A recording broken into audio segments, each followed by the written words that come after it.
बिस्मिल्लाहिर्रहमानिर्रहीम। शुरू करता हूँ अल्लाह के पाक नाम से जो बहुत बड़ा मेहरबान नहायत रहने वाला है। देखती आंखों और सुनते कानों को अस्सलाम वालेकुम।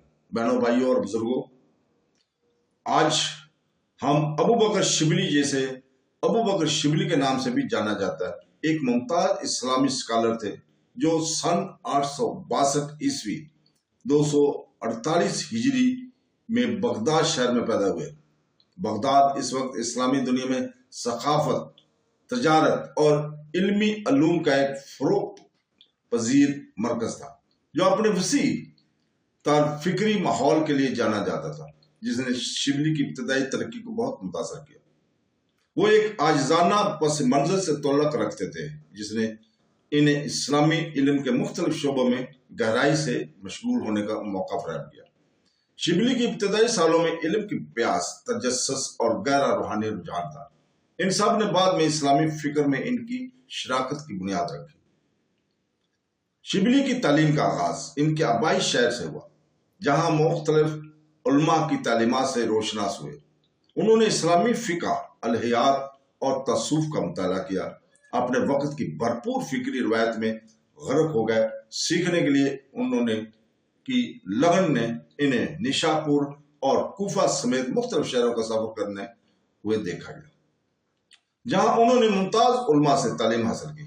इनकी काबिल जिक्र उस्तादा में मशहूर सूफी उस्ताद अबुल हसन अल ज़वेरी भी शामिल थे, जिन्होंने इनके रूहानी सफर को नुमाया तौर पर मुतासर किया है।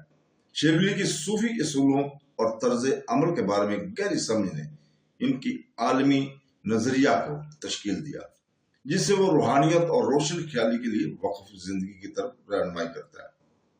तो दोस्तों, अबू बकर शिबली तस्सूफ में अपनी नुमाया खिदमात के लिए मशहूर है।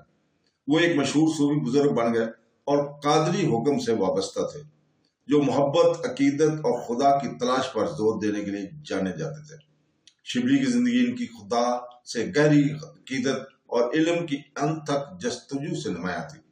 उन्होंने बातनी पाकिज़गी और अखलाक की सालमियत की अहमियत पर जोर दिया, जिसकी गूंज इनके बहुत से पैरोकारों में थी, और इनकी तालीमात अक्सर अल्लाही मोहब्बत, आजिज़ी और खुद नज़्म व ज़ब्त के मौज़ूआत के गिर्द घूमती थी। एक सूफी उस्ताद और आलम की हैसियत से शिबली की मैरास बहुत वसी है। उन्होंने सिर्फ इनके रूहानी तालीमात बल्कि इनकी अदबी खदमात के लिए भी याद किया जाता है। इनकी तहरीरों और शायरी इंसानी तजर्बे की गहरी समझ की अक्कासी करती है, रूह की जिद्दोजहद को खुदा की तलाश में बयान करती है। इनकी फसाहत और बसीरत की गहराई ने उलमा और तस्सूफ के माहिरीन की नस्लों को मुतासर किया है। शिबली इस्लामी फिक़्ह और तस्सूफ के दरमियान खलीज को खत्म करने में भी एक अहम किरदार अदा किया है। दोनों के दरमियान हमआहंगी रिश्ते की वकालत इनका मानना था कि इस्लामी तालीमात का सही फहम इल्म और रूहानी तजर्बे की इम्तजाज से ही हासिल किया जा सकता है। इनका असर इनकी जिंदगी से आगे बढ़ गया और इसकी बहुत से शिगिर्दों और पैरोकारों ने इनकी तालीमात को फैलाना जारी रखा और इस्लामी रूहानियत पर इनके असरात को मजीद मुस्तहकम किया। अबू बकर शिबली का इंतकाल 946 ईस्वी 334 हिजरी में बगदाद में हुआ, जहां उन्होंने अपनी जिंदगी का बेशतर हिस्सा गुजारा था।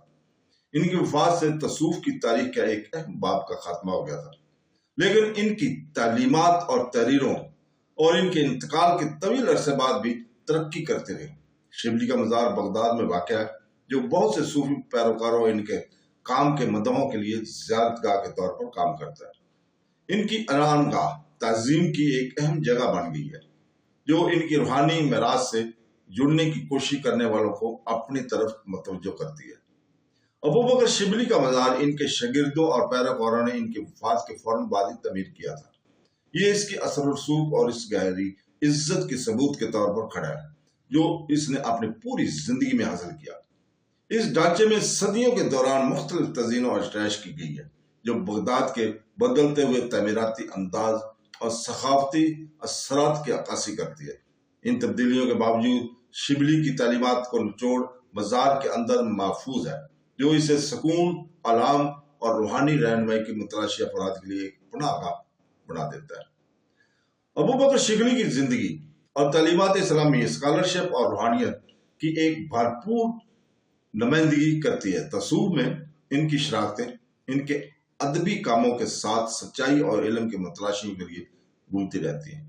شبلی کے لازوال میراث روحانی تحقیقات کی اہمیت اور تحفین کی تلاش میں محبت عقیدت کے اثرات کی یاددہانی کرتی ہے۔